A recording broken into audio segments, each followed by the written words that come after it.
Look at this. I got headphones on. I got a mic going. Baby. If Huh? only people could see you now. Hey, no video. We've gone through this before. All right, No all right, video. all right.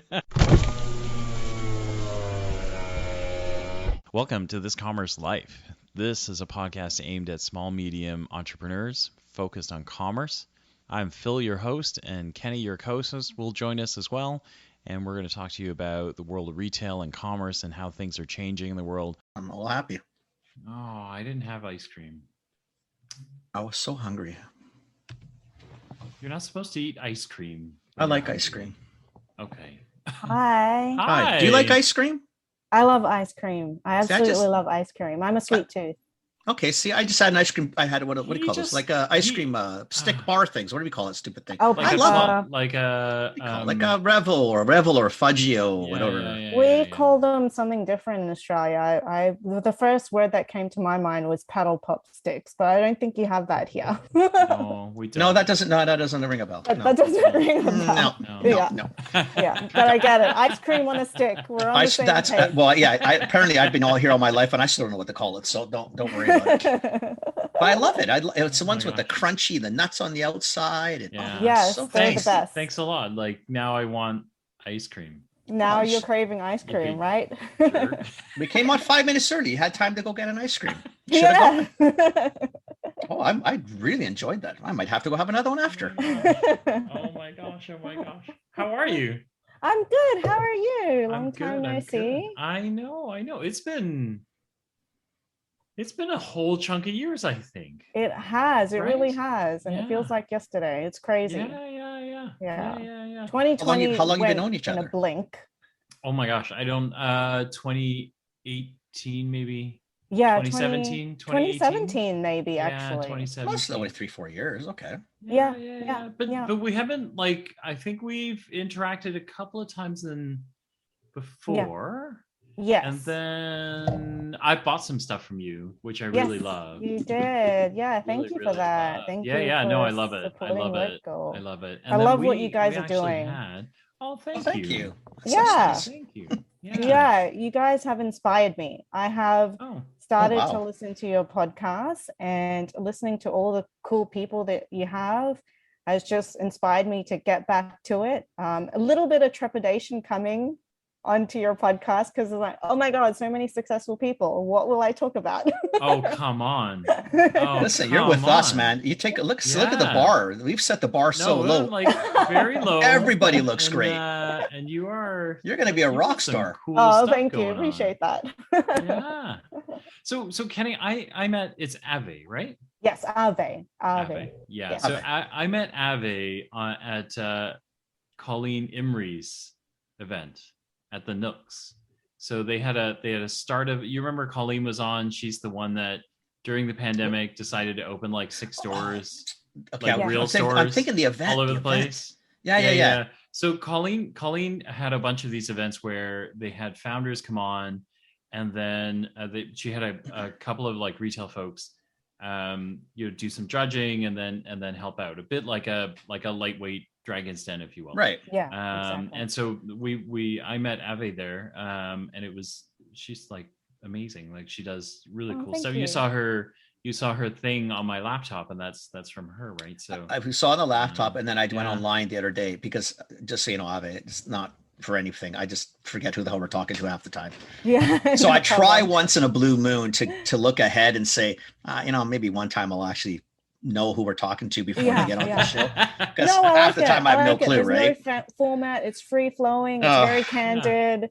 It's very, very casual. So I love Sometimes it. a bit of a train wreck, but for the most part, not too bad. So Yeah. we'll take the compliment. Thank you. But I did see your stuff, and I think you do some pretty cool stuff. So I was Thank actually you. kind of curious to see, how it goes. How do you do this? That's pretty slick, man. That's good. Yeah, thank you. It's all been kind of a trial and error, over the past 5 years, 4 or 5 years that I've been doing this. And like I said, a bit of trepidation coming online here, speaking with you guys, but it really is a great segue to because I have been a little bit on a 6-month hiatus from my Instagram.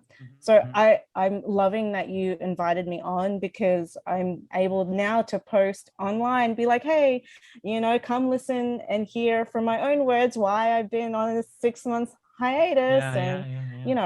So thank you for inviting me. Yeah, you got it. I think it's very valuable for people to be able to hear other entrepreneurs and small businesses stories, because it's a way to really engage and let people know that, you're not alone.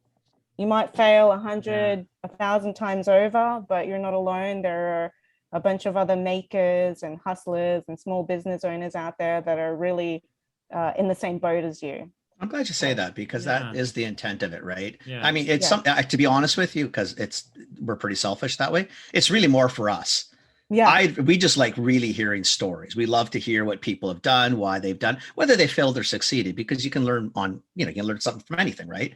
Yeah. So I think we both get a kick out of, just the attempt sometimes. And sometimes it doesn't work. Well, whatever, you try again or try something different. Yeah. So I'm glad you say that, because that's been the intent of this since the beginning. I mean, Phil, you probably should introduce Ave. At least we can get going, and then because we could see what the heck she's doing and tell us the story. So we're on with Ave, and Ave runs Ave Mariabell, which is it's an Etsy store primarily, correct? Well, correct. I'll introduce you, and then you can correct me, because I'm sure I'm going to get some of this wrong. Sure. It's super eye-catching. So if you go to Etsy and you look up Ave Mariabell, and we'll make sure we leave the link in the podcast notes. She does some wonderful, wonderful artwork.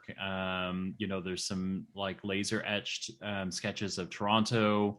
I think there's a bunch of cities in here, like skyline prints from Europe, South Africa, Australia, and everything from picture frame stuff to cards to I have one that I'll also post the picture when we post this podcast, but I actually carry the Toronto skyline that Ave did on my laptop. The laptop. Which I think is just wickedly cool. Well, we all talked about it at the house when you were here, right? Everybody thought, wow, that's pretty cool. Nice. I love that. I love that. So I did. We met at Colleen Imrie's event at the Nooks, 2017. Colleen was also on this podcast a little while back as well. But we met and kind of sort of stayed in contact. But I just really love Ave's stuff, right? So I have there's a bunch of photos that I actually took in your long sleeve T-shirt as well. Oh, nice. Because I've got the black long sleeve with the white Toronto skyline. So yes, I have that shirt as well. Yeah. So So anyway, so we thought, she's just doing some really cool stuff. And what's the webpage? It's Ave Maria. So AveMariabell.com. Yeah, so I love the Ave Maria. It's a hybrid of my first name and my last name, actually. So my first name is Ave Maria, and my last name is Abellanosa. So I kind of just put the two words together. You know what? It's super unique. There's probably not another Ave Mariabell anywhere out there. So no, Ave Maria might be a very common saying in Catholicism, Maria, yes. For sure. We grew up with Ave Maria, not necessarily the bell part. To your point. Yeah. That's cool. Awesome. So Ave's on the show.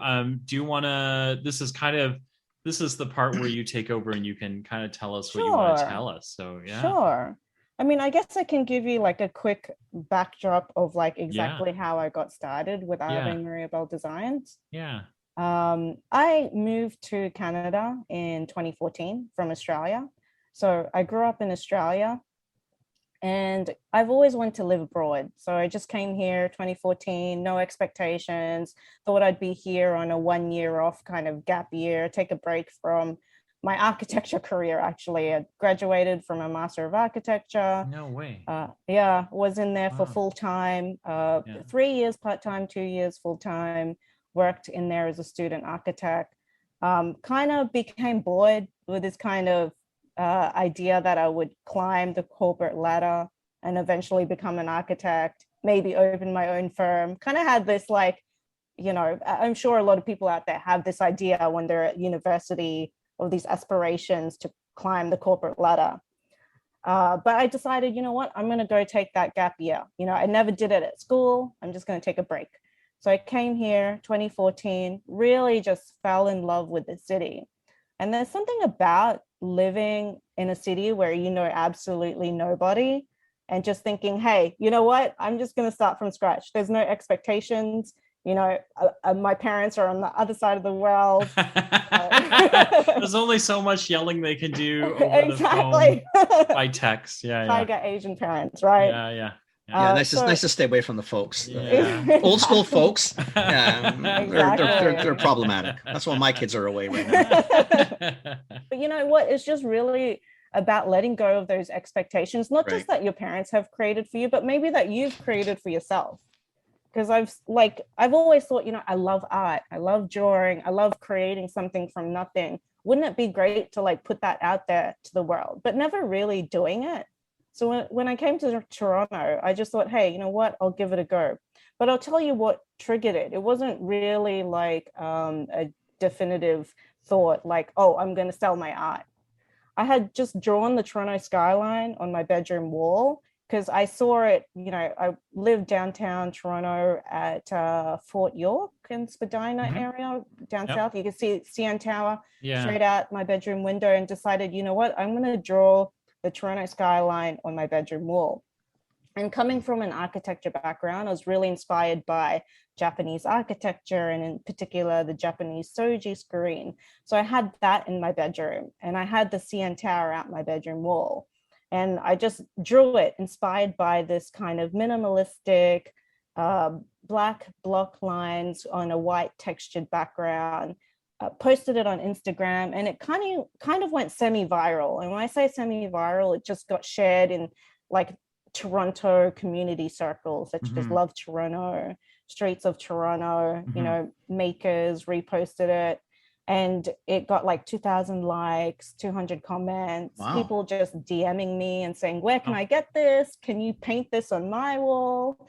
You know, and that's just when I realized I had something worth sharing. And it was kind of at a time, and still is at a time, where people are really proud to be living in Toronto.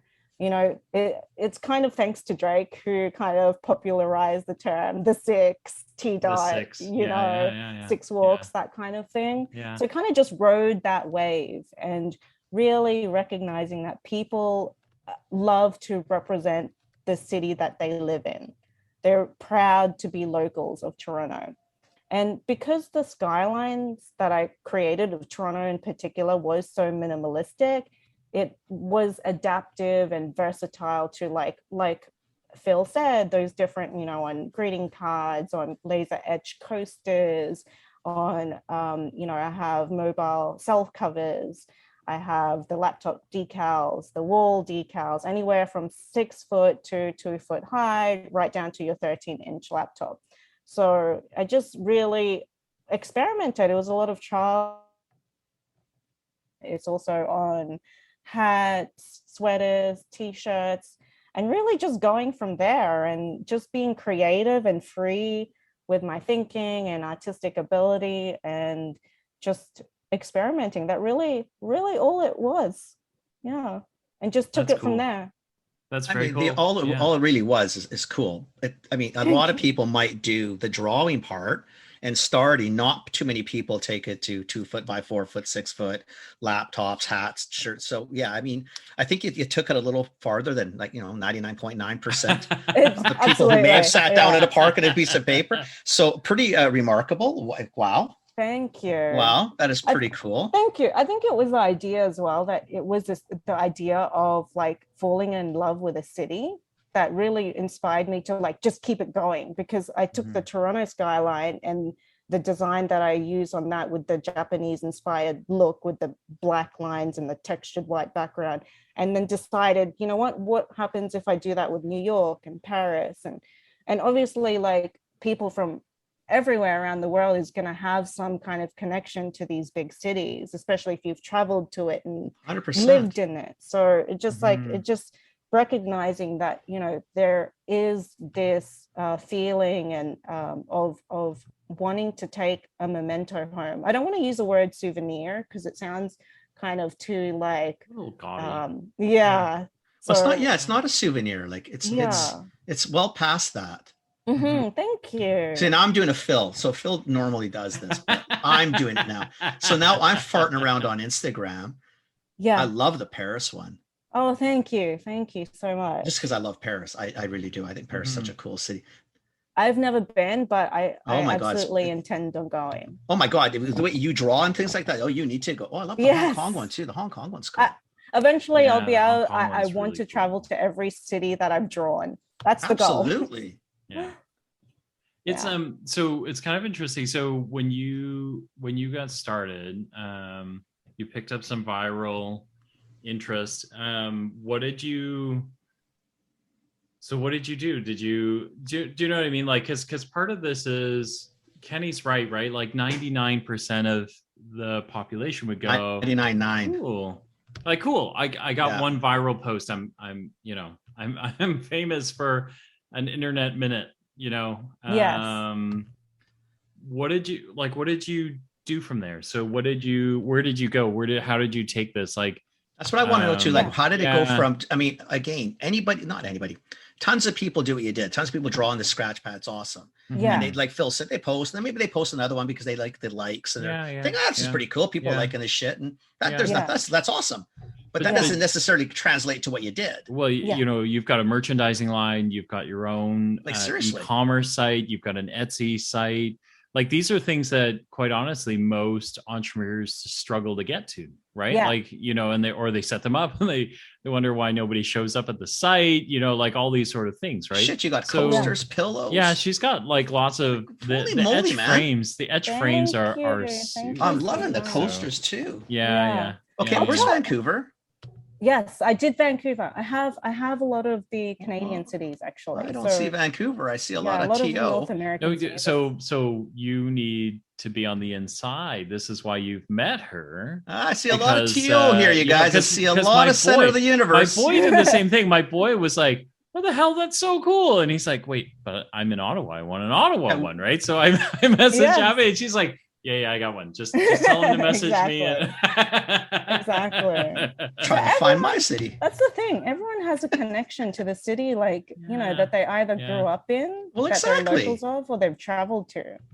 So I first of all, like, I knew that there was something valuable and worth sharing. And second of all, like, it was fulfilling from my end to be able to share it. So it's kind of twofold. It's like recognizing that, you know, everyone has those connections to cities, but then knowing as well, like, I have a sense of fulfillment from creating these art pieces. But I wanted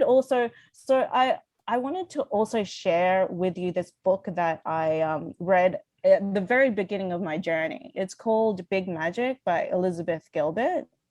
And I think when you ask that question, Elizabeth Gilbert, Big Magic. When you ask that question of like, how did I get to where I am? Why did I take it so far? And a big reason I think was because of this book. And she says, and I've got to tell you, I did do a little prep coming onto your show because I have, like I said, trepidation. Oh my God, speaking publicly, what am I going to do? And I listened to a few of your podcasts, and you have Tim Dumas who came. Yeah, Tim's awesome. Yeah, Tim's awesome. Great segment with Tim, and he's a leadership coach. And there's one particular quote that I know that stuck with you guys, and it definitely stuck with me when I first heard that quote. And it's the one that says, if you knew you couldn't fail, what would you do? Yeah, I love that one. Yeah. But I want to twist that and say something that Elizabeth Gilbert says in her book. And I'm hoping that this will floor you even more, I hope. I know it did me, because when I first heard, if you knew you couldn't fail, what would you do? I was like, oh, wow, you know, I'm going to rack my brain. That's brilliant. But what Elizabeth Gilbert says is, what would you do even if you knew you might very well fail, but still continue to do? And I think that's even more powerful. That's even more profound. More profound, especially in the small business handmade world, because you're likely to fail, you know, there's that statistic, like something crazy, like 20 to 30% of small businesses fail within the first year. Yeah. You know, I mean, Etsy. Listen, Kenny and I understand this really probably like more than that most. We probably understand that more than most, because when we started this podcast, we laughed about it a lot, but I think we were genuine about it, you know, where it was like, look, if it's just the two of us talking, because this is what we love to do and we love to do it together, we'll do that. Screw it if nobody listens, right? But I think that's, I'm all there. I like it. I really like that one. I will have to tell Timmy that he got thumped on his. His was good. This is really good because I think it does have coaching hours. Like we can offer Timmy, he can come to you and get some coaching hours. Text him and say, buddy, you got to listen to the podcast. You're getting killed. Sorry, man, you got schooled tonight. But I do like that because the way Tim's phrase is really cool because it does make you think of it. Right. Yes. The second one is almost to it's truly what entrepreneurs understand because they've done it. And there was so many that, you know, the question was asked, they went and did it and they failed or they didn't. And then they did it again. Exactly. And they didn't learn again. And then they did it again. Yes. And then they did it again. And you're thinking, I mean, what a cool way love of God, man. Yeah. But this is amazing. But for most people, it is the love of God and you stop. Yeah. And then there's the others that, no, I'm going to do this because I it's like you can feel it. Like, you know what I mean? Like you're going to answer that question. Like, you know, if you knew, what would you do? Like they're trying it.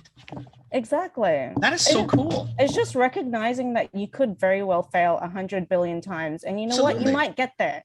You might get there eventually, but just having peace with the fact that, you know, it's okay. It's okay to fail 100 times. And I think it's I thought, again, like, you know, being nervous coming on to the podcast, I thought, again, you know what, people need to hear this message, especially with the pandemic. And like so many small businesses would have struggled throughout 2020. I'm like, you know what, there are going to be some of your listeners that come on here and be like, hey, I'm in the same boat. So, you know, very, very important message. Absolutely. And I appreciate you guys asking me to come on and tell my story because I feel inspired, and I hope that, you know, this podcast will help to inspire others just hearing my story as well. I think it will. I think that your story is kind of cool. You know what I want to know though? I want to sort of know. Yeah. And it's what you said. So I understand the TO thing, right? You're sitting in your bedroom, you're away from home, you know, it's probably a really nice way to ground yourself in the city. I get it. I can see it. I draw it, you know, I've got a direct affinity to something.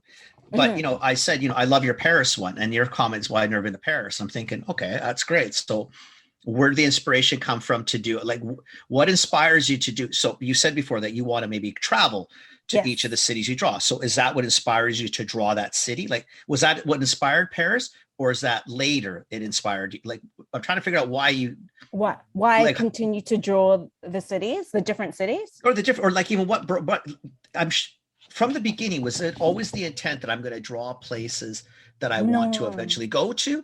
Or did that sort of morph in once you started thinking like, shit, this is pretty cool. I really, exactly. I'm kind of liking this. Definitely the latter. It just it was all just me fumbling and trial and error and making like discoveries and aha moments along the way and being like, wow, if people really love this about Toronto, they're going to have that affinity for every, like, you know, city that they've traveled to or they've lived in. And I guess also twofold is that I've always had this idea in my mind that eventually, you know, I do want to share my art. I do want to do something creative and put my work out there, and just really racking my brain about how I can go about doing that. And so when I did the Toronto skyline and seeing that it kind of went semi-viral on Instagram, and seeing that it's worth sharing, I thought, you know, how far can I take this, you know? And so I have this kind of like base idea based on Toronto and, you know, the Six and T-Dot. And so I'm like, you know what, let's do another city. Let's see where that goes. And actually the second one might've been Paris that I had done. And then the third one might've been like New York. thinking that like the really large cities that for sure people are gonna love. Well, it's iconic skylines too. Like everybody knows what Hong Kong skyline. Everybody knows New York. I love your New York one with the Statue of Liberty too. I think it's Thank you. Yeah, it's very cool. Yeah, I mean, it's because I've been to a lot of these cities, and I'm looking, I'm thinking, yeah, shit, that's actually the cool. I think I've been in that spot to see that city. Yeah. Right. Yeah. I just, it's the Paris one. I keep coming back. I love the Cup too. Like I'm actually worse than Phil tonight. I think this is the first night I've done been the disaster going and trying to look at all this stuff. I like this, man. Yeah. Okay. Thank you. So you started drawing, and then so did you start with? Because you had drawn this on your own wall, right? So how did you get to, because the decal process that you have, and then the laser etch stuff, like the portraits that you, or the picture frames, the pictures in the frames that you have are quite unique, right? Like they really aren't souvenirs. They really are mementos, right? Because they're as good as, everybody has a favorite picture that they took on a vacation somewhere, or wall art. I would put these on the wall. But I think what I find really unique is everybody has one shot that they remember, like one shot that magically turned out perfect from their vacation that you kind of like remember. You might have taken like Kenny and I are both like that. We'll take like thousands of shots right when we're on vacation, tens of thousands. But there's one, right? There's always one that you go, oh my God, this is the shot, right? Well, that's the one I remember, like it resonates. Yeah, but all of your stuff is like that. So how did you start this process? Like, so did you just like, did you start with the wall stuff and then work your way through? Like, how did you get to, because commercialization is all about testing, right? It's almost like, how do I figure out what sells and what doesn't sell? Like, right? how do you get from a wall in your bedroom to pillows or to a cup? Which I'm fascinated by both of those. Yeah. I think it was just by simple fact that it is a very minimalistic design, and it just translates very well to a range of products. And the fact that it's minimalistic allows that versatility. So it's kind of it's being creative and being experimental and deciding like, oh, what will it look like on a t-shirt? What will it look like on a hat? What will it look like on, if I etched it in wood, which is what I did. I literally took it to a laser artist and was like, what will this look like if I etched the laser Toronto skyline onto a wood canvas? And then, added some details with varnish and lacquer. And what if I sanded it I just want to point out that it would never occur to me to look for a laser artist. Again, though, but this is where it sort of gets discounted, right? I just, because you're kind of like it's, like one of the most amazing things about this podcast is we get people like you, right? And you're like them, where they just kind of like drop this thing, like, I had an idea, I took it to a laser, artist, like. Colleen was like, I know it's the pandemic, but I opened 6 physical locations. You're like, are you insane? Like, like, do you even know where you are? Like, we interviewed, his episode is coming up next week, but he was the CEO of like a Fortune 100, maybe Fortune 50 company. And he's now doing grocery, which would be like, it's the most insane thing in the world. And like, all of you are remarkable, but all of you are remarkable the same way, because you're all climbing uphill and none of you think anything of it. You don't realize it. Like, it's amazing. You go back to it. 99.9 have it on a piece of paper in a pad. Nobody's thinking, oh shit, you know what I should do? I should go find a laser artist and do this in wood, because that's a logical step from sitting in the park drawing the skyline. Like, I get it. Exactly. Like, who does that? Well, you know what? You probably just have a lot of creative people coming onto your podcast. And, that's the thing about creatives, is that they think outside of the box, and it's just about being experimental. And it's just having that sense of fulfillment, creating something from nothing. It really all it is. Maybe, yeah. I guess so. Okay, so it's not that logical a jump for me. So where do you go? I love it. I know it's not. It's not at all. Actually, you made it so linear. And I'm thinking, okay, I don't see the linear in it. Yeah, no, I don't either. And I'm a pretty linear person. It's not like I'm a bouncy, really, come on. Yeah. Wow. So you start looking at different things. What happens after that? Like, so do you test some stuff out and then do you start selling? Like, do you kind of start walking around with your stuff? Like, how do you get through this process? It's funny that you say that, because I did kind of walk around with my stuff and like, hey, this is my design, would you like to put it on your restaurant wall? Yeah. I did actually get it into there was a hat boutique store downtown Toronto on Queen Street. I don't think they're any longer there since the pandemic. They're called Brims, BRIMZ. I remember those. I think I bought a hat from them. Yeah, so they had hats. But Brims isn't there anymore. I don't think they're there. That makes me sad. I think they may have relocated. I think they had to. Like, it's been so gentrified. There's nobody left cool on that street. But I had my Toronto skyline on their front door, and they're really it really goes hand in hand, because they're all about Toronto hats and the 6 hats as well. So there was that. I kind of just like connected with small businesses and like, hey, here's a free decal for your store, and in exchange, basically you get free marketing for my product, and then again, just experimenting with Etsy, and then creating my own Shopify store. And then I did the Nooks challenge with Colleen in 2017. I also had, similar to the Nooks, I also had my product in the arts market in Leslieville. So right. Similar model to the Nooks, where I rented space out. Nice. And it was actually the art markets where Wendy Wong, the buyer from Billy Bishop Airport, had picked up my product and got in touch with me. And now I sell my product at Billy Bishop Airport. So it was just like this one thing led from another. Yeah, and Billy Bishop, really, so my aspirations with my product is to eventually be in have a boutique store in every big city in the world. And so when they contacted me, I was like, oh my God, wow, this is, they're a subsidiary of, so Hudson Group is a subsidiary of Duffery, which is like a large global travel retailer. They have like all those duty-free shops in airports around the world. Like Hudson Group has like You're 5. a little bit closer to your dream than you think you are. I hope so. The pandemic, I have to say, kind of threw me off slightly. Yeah. But it just shuts down those ones though. But I. So even the 8x10 unframed stuff, right? I mean, this could go.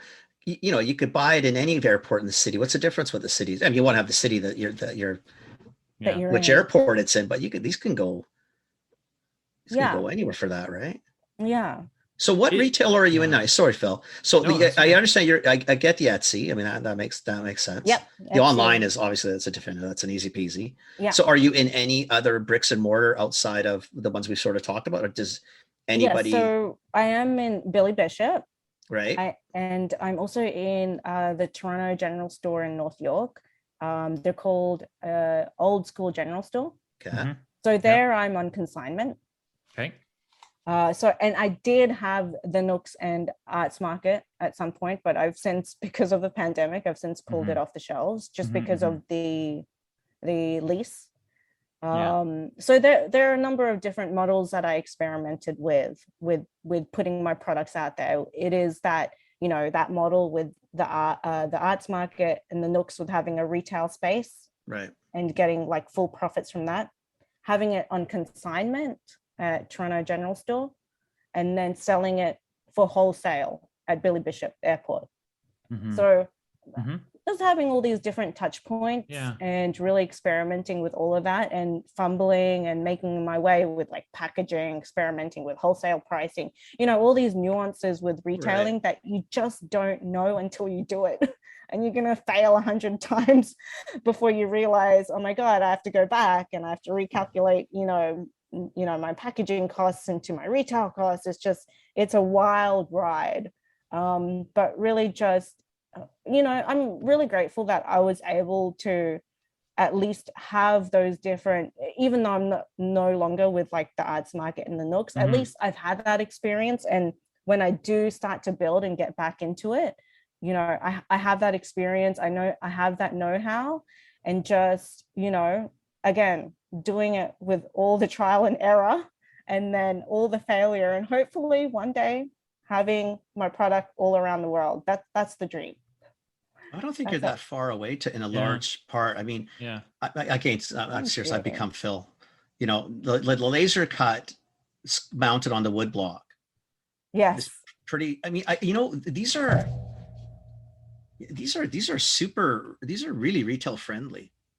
Thank you. Right. Yeah. These are, you know what I mean? Feel like you can, like, I can see this, like in the days when I was with LD, I mean, we could do this shit. Like we could do this easily. Like London could have done this. This is, it's so easy, especially the frame stuff. And your prices, okay, here comes, this is going to be the asshole move in me, because I'm normally good like this. Are you making money or what? Because, I was. There's costs involved here, right? I was. I'm looking at the price. If you're not massively expensive, an 8x10 for $33.87 to $46 is not for something outrageous. Custom, right? Like something laser, right. Something small. Well, that's just the digital printed city line on wood frame. So for an 8x10 for under $50, it's not something that you'd think, oh my God, I can't do that. Yeah. Like, are you able to, like, you've priced this so that you can? Yeah, absolutely. I mean, my profit margins are going to vary from product to product. So like my profit margins, for example, for prints are going to be a lot higher than something that's labor intensive, like the ones where I hand finish, for example. So right off the bat, I can tell you my profit margins are anywhere from like 20% up to 50%, I'm going to say. And, being here connecting with you guys is such a blessing, because maybe even we can reconnect later and we can crunch some numbers and be like, hey, I think we're having a discussion after this. Just so you know, young lady, we're having a discussion. Well, I appreciate that. Custom art, 20 points. Jesus Louises. Yeah. I gotta have a little chit chat. Yeah. Well, because you want to, I mean, we definitely want to talk about this, but you've got a premium product that you can go up on. Like, I think that's what I'm going to. Yeah, I mean, look, like you. I'll use a really obtuse example, but it's similar. Is if you go to any airport in the world, right? There is what are they called? Those electronic stores that are in like every airport. They sell the massage chairs and all that. I know which one you're talking about. I can't think of the name. Like most of it, I think Homedics. Yeah, Homedics. Like all that kind of stuff, right? Right. But the prices are exorbitant, right? Like they're probably 3 times what a normal kind of market would be, and people will pay that stuff because there's almost like a different. One is there's some affluence, right? Like, like people who are traveling through airports can clearly afford to be there, most of them. Yeah. And so they're willing to pay for things. And then there's the novelty of buying something, the here and now in the moment when they're traveling, right? So, so you being in like Billy Bishop, it's one of those things where like, this is a memorable memento that would fit into any bag. Like I feel like there's room.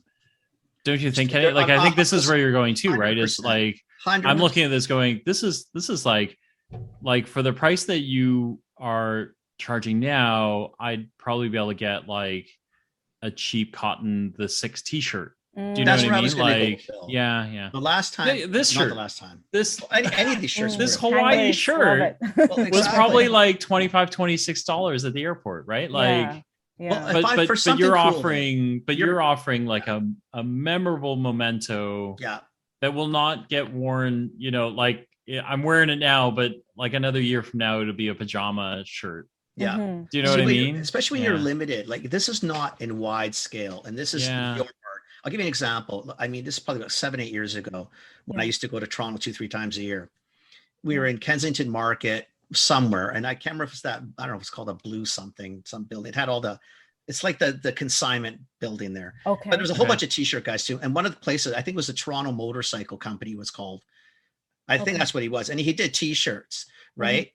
And I looked at it and I thought, fuck, this thing is so cool, man. Like I just loved it. Had the cool bike on the front, but like in sort of the stick form you did. I think I paid like fucking $50 for that and didn't bat an eye. You know what? Yeah.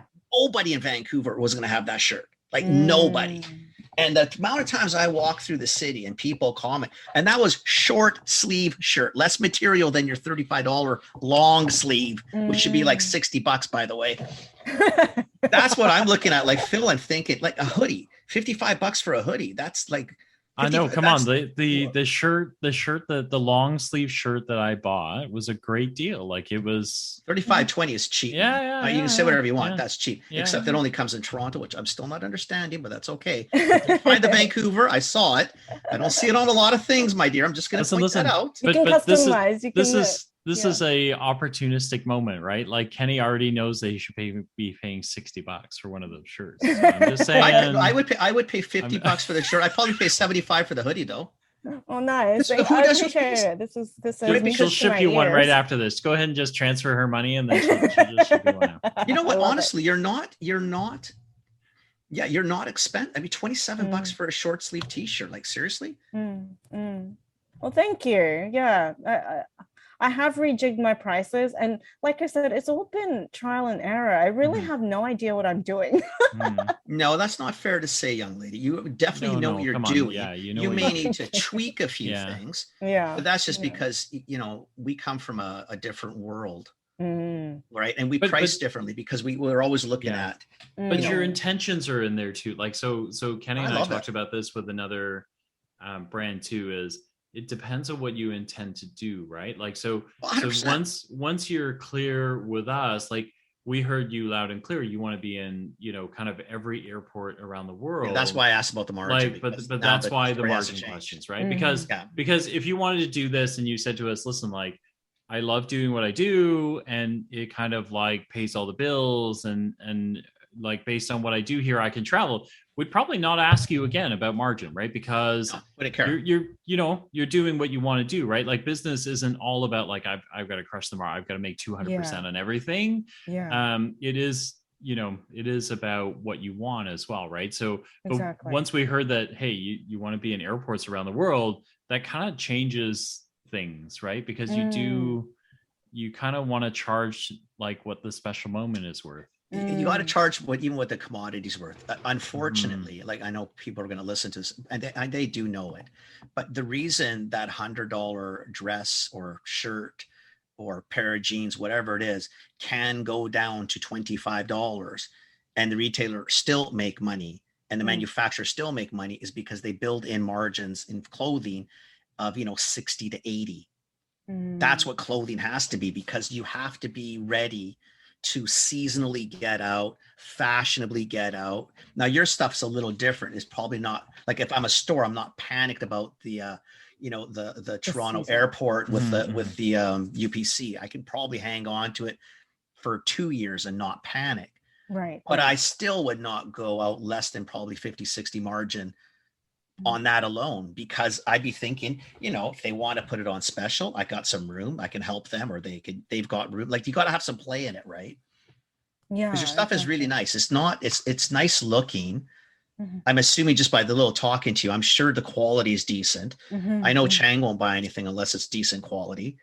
So, I mean, people will pay for that, and you don't have to be a bandit. Like, we're probably, you don't have to go crazy until at Phil's point. I understand. As soon as you said you wanted this, and this, I thought, okay, I got to ask her the margins, because I looked at the prices and I think, I don't know if she's getting this stuff made, but all I'm listening to, this is not, some sweatshop in Bangladesh that's cranking out shirts a mile a minute. So I'm thinking, okay, there, I know clothing. You can't be making 70s and 80s at these regions. Okay, so you're saying going from 20 to 30 to 50 up to 60 to 70 margin. Unfortunately, most clothing is probably between 50 and 60 to 80 is not going to be in the world. You make a shirt for $1.25 and you sell it for 10. Yeah. That's reality. Now again, there's discounters and stuff all over. I get all that, but that's clothing, because at the end of the day, you may have to blow it out at $5. Right. So you can't be, if you're too tight, you're just going to lose money all the time when you're trying to move it out. Again, your stuff is a little cooler and probably has a longer life. I don't think there's a lot of seasonality in YYZ with a barcode. Yes, exactly. Right. I mean, that's got longevity, but still, you know. But you think of that too, and you think like, so I don't know how the conversation with the buyer went, right? Because she loved your stuff, she saw your stuff, but even there, you kind of don't want to sweat in that conversation, right? Like, because the buyer is going to want what they want, right? Is That's what they're supposed to do. She probably said to you, listen, like I've got to be able to make X number margin on your product, and then so if you're not in that range, right, then you have a strategic conversation with yourself, like, how worth it is it for me to be in here? Maybe I lose a couple of bucks, or I won't make as much as I thought I would, but I got to make it up somewhere else. Now, fast forward that and think, let's go modest and say, this gets picked up by Pearson, by LaGuardia. Just get Hudson News North America. Now you're in every airport in North America. Now But imagine having those and then sweating your way through a bunch of those conversations going, well, shit, now I'm in every airport, but I'm, when we're all said and done, I'm only making 10 points on each product. So now what happens if half of those airports, right? Because this happens even when you're successful, is half the airports go, listen, this stuff isn't moving. Like, do you want it back? Or can we discount it? Back? What? You're gonna get it back. they don't ask you. How do you feel today? I'm trying to. Stop being nice. A little bit easier on her. Like, holy, forget it, man. But that's hits. What a buyer would sound like. They would go, "I'm sending this shit back." Like, where do you want it sent to? And then your comeback would be like, "Oh, wait, just a minute. I don't have that much garage space for it. Let's put it on sale." But now you're thinking, I only got 10 points of margin. Fuck. Right. Now what do I do? Now I'm going to lose money. Account for that. So absolutely, I'll give away all 10 right off the get-go. Yeah. But what happens if they go, well, I sold half, but let's drop it another 10 points. What are you going to do? Go, I can't do that. Right? Yeah. Like, you know what I mean? Fine. Like, what's now your you're address? in this really tough spot, right? Like, now do I take all the inventory back? And now what do I do with it? Do I lose money on every piece that goes out? Because now I'm cutting a check and not getting anything back. Like, so right. So that's kind of what we're after, is like, you got to build enough. But that is the reality. Like, COVID hit and airports stopped. Yeah, so exactly. you're there. Let's say you're the Hudson room and you're thinking, I'm sitting all this inventory. My traffic's down 80 or 90%. It's not a matter. Hey, Ave, what do you want to do? Would you like me to mark it down? You know what they're going to do? Ave, can you send me your address, because you're getting this shit back ASAP. I haven't had that happen yet with Billy Bishop. No, you won't, because your stuff's a little different. But you got to anticipate that so that, like Phil said, that you can stop the conversation and say, listen, I'll give you 50% markdown. Let's just move it out. Yeah. The 10% that are there hopefully will be motivated. And at that point, because your margins were in the 60s, 70s, and 80s, you've got room. But when you're in the light side, you're basically phoning your bank and say, listen, I need 30 grand to basically give to this retailer, because I see. That's why. Right. I guess me as like kind of this novice entrepreneur funneling my way, I kind of like Googled, wholesale prices versus retail. And you get like that calculation of wholesale times 2 equals recommended retail price. And that's kind of like, the base that I kind of hate that equation. Actually. Yeah, you do? Okay, that's good. Well, that math works. That math is okay when you're talking wholesale, but what calculation did you use to get from your cost to the wholesale? Right. That's the problem. Right. Because the other way, the other calculation, if you multiply cost by 2, that's a 50 margin for the retailer. No big deal. Yeah. Most retailers would want that. Yeah, no big deal. Yeah. But if your wholesale cost is wrong, then it's a train wreck, right? Yeah. But otherwise, multiplying your wholesale by 2 for retail is the smart way to do it, provided your wholesale's right. Yeah. Right. A 20-point wholesale they doesn't don't work. include that in the description, right? They just, you got to kind of go backwards and figure out always start from retail, and then you go back. And on something like this, when you do that, you've got to make sure that by the time you get to the last wholesale, maybe it's a distributor that gets in the way before the retailer, you got to leave yourself that 50, 60, 70 so that you can function without having to literally phone the bank and say, listen, I need to borrow money because I got to give it to a retailer. Yeah. Right. Because they need to mark something down. I mean, that's not what you want to do. Especially your stuff is, you're honestly like without, you know, I mean, people will see the webpage. Your shit is cool. Like it's. Thank you. Really. Like Phil's laptop, because we did the meeting at my house, and there was 10 of us, I think, on the busiest day, maybe 11, and everybody complimented it. Oh, nice. And commented on it, right? I mean, seriously, because it's pretty cool, and it's not something you see. I don't see it everywhere, right? I like it. I think, I mean, good. You can't have cool, mine. Man. Well, I can't have one from Vancouver either because I notice it's not available.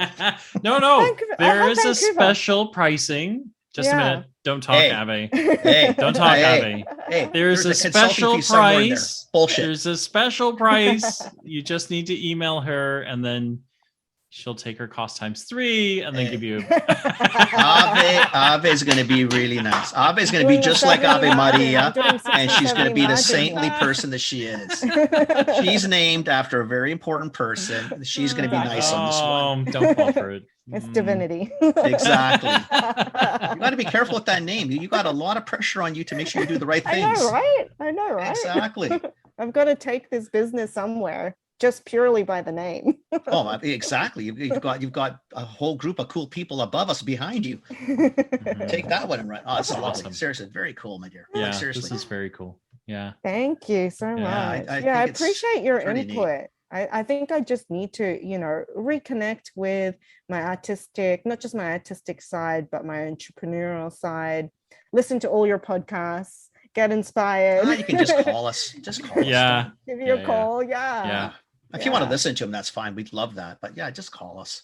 So what next for you? So you're coming, this pandemic thing is hopefully over. Knock on wood. I think we're coming out of it. We're finding a different regularity to it, right? Like I don't know if normal is the right word, but we have a new sense of what the reality looks like. What's next for you? So for me right now, in this point in my life, I am focusing on my interior design career. So I have an architecture background, and then coming to Canada kind of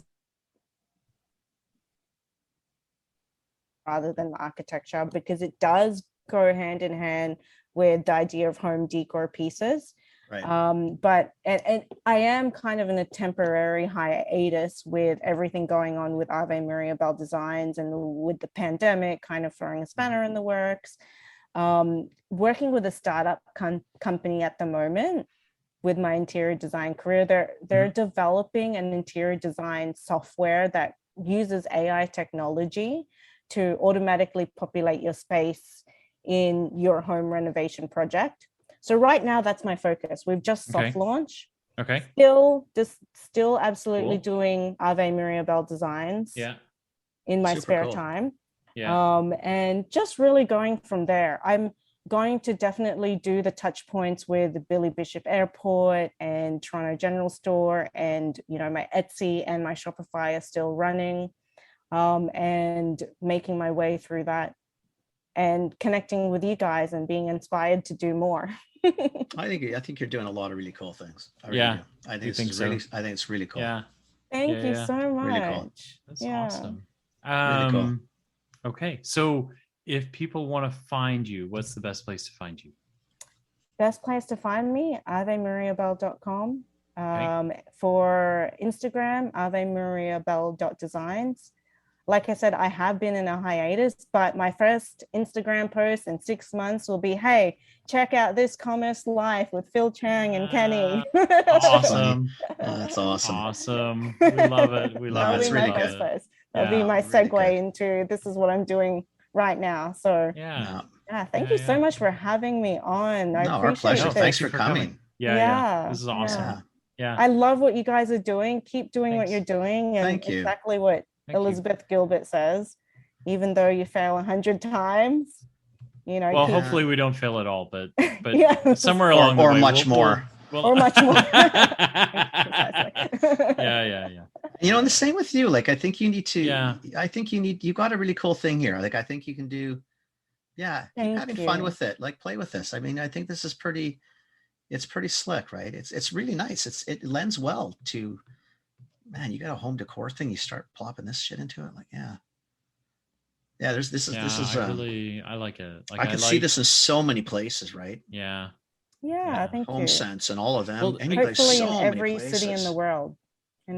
I think the really neat thing too for me is the wall decals are so cool, but I feel like because you do such a good job of framing them in your photos that it's probably I don't know if you get that, but I feel like people need help to figure out how to, be able to put these up properly. Like, not just like apply them, but actually but how to frame them. How do I stage the room properly? Right. Like I want one of these, where do I put it? Right. Like, where do I get the maximum impact out of it?